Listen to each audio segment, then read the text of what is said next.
వల్ల వాళ్ళు వాళ్ళ ఇళ్లలోకి నీళ్ళు వస్తున్నాయి, వాళ్ళకు పునరావాసం కల్పిస్తున్నారు.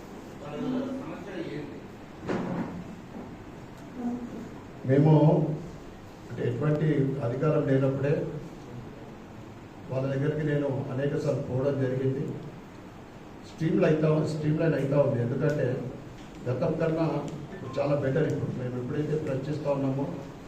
అయితే ఏదైతే వారికి పట్టాలున్న వాళ్ళకు తప్పకుండా వాళ్ళందరూ కూడా పర్మనెంట్ స్ట్రక్చర్ నిర్మించుకోగలుగుతారు.